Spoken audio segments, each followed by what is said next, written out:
రేవంత్ రెడ్డి గారు అంటే సరే నేను నా నోటితో అన్నాను కానీ చాలా మంది చెప్తా ఉంటారు వారు రియల్ ఎస్టేట్ వ్యాపారం చేస్తారని, అది రకరకాలు చేస్తారు. ఎవరి వ్యాపారం వాళ్ళు చేయడం తప్పేం లేదు. కానీ అప్పుడు గుర్తుకు రాంది ఇప్పుడు గుర్తుకు వచ్చింది ఏంటనేది అందరూ ఆశ్చర్యపోతున్నారు. నిజంగా చెప్తున్నా, ఇది చాలా ఆశ్చర్యంగా ఉన్నది. ఆయన ఒక్కడే సత్యసాయి హరిశ్చంద్రుడు అయినట్టు, ఆయన ఒక్కడే సంసార్ అయినట్టు, అసలు ఇదేదో ప్లాన్ తీసుకొచ్చినట్టు, ఇది చాలా దుర్మార్గం. ఇది మీరు కనుక సరే మీరు ఎక్కడనో FTLలో ఎవరిదో ఒక మీరు ఏదైనా ఫామ్ హౌస్ లో కొట్టుకోండి, ఇంకేదైనా చేసుకోండి, మాకు సంబంధం లేదు. పేద ప్రజల జోలికి వస్తే మాత్రం యుద్ధం స్టార్ట్ అయితే రణరంగం అయితే చెప్తున్నా. ఇంకొకటి వరంగల్లో అడుగు కూడా పెట్టనీయం మేము చెప్తున్నా. మీ వరంగల్ ప్రజలే రమ్మని కోరుతా ఉన్నారు కదా దాన్ని.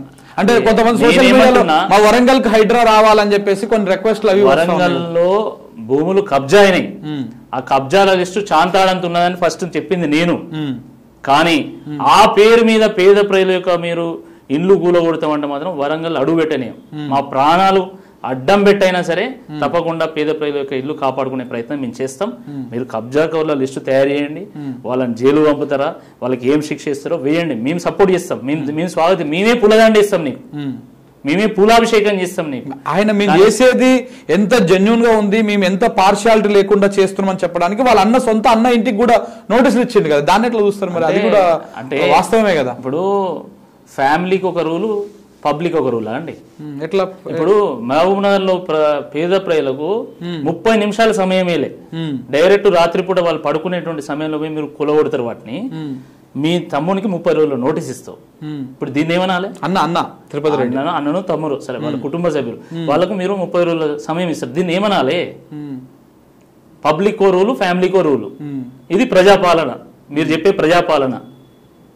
మీరు ఎట్లా అసలు నాకు అదే అర్థం కాదు, మీరు ఎట్లా కూలగొడతారు అసలు? చట్టబద్ధత ఏమున్నది దానికి?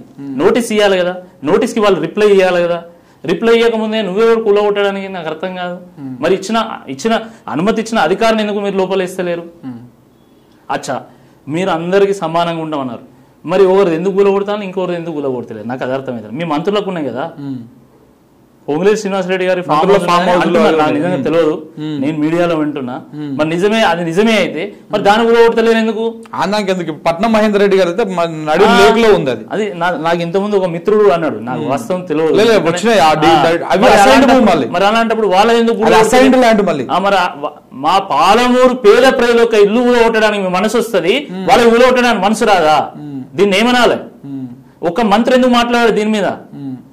అసలు మంత్రులు మీరు ప్రజల కోసం పనిచేస్తున్నారా, కేవలం రేవంత్ రెడ్డికి వత్తాసు పలకడం కోసం పనిచేస్తున్నారా? చాలా ఘోరమైన దుర్మార్గం. ఒక్క మంత్రి మాట్లాడాడు, ఒక్కొక్కటి మాట్లాడుతూ అంటారు. ఆ నిరుద్యోగుల సమస్య మీద మేము కొట్లాడిన రోజులు అసలు ఒక్క మంత్రి మాట్లాడాడు. ఇప్పుడు ఏందన్నా ఇది మొత్తం ఇంకా ఇప్పుడు హైడ్రా పేరుతోటి ఈ రుణమాఫీ గాని రైతు బంధు గాని ఇవన్నీ జనం మర్చిపోయినట్టేనా, జనాన్ని మర్పించినట్ట? ఇది ఎట్లా అన్నట్టు? రేవంత్ రెడ్డి గారికి అటెన్షన్, డైవర్షన్, కమిషన్లు కావాలండి.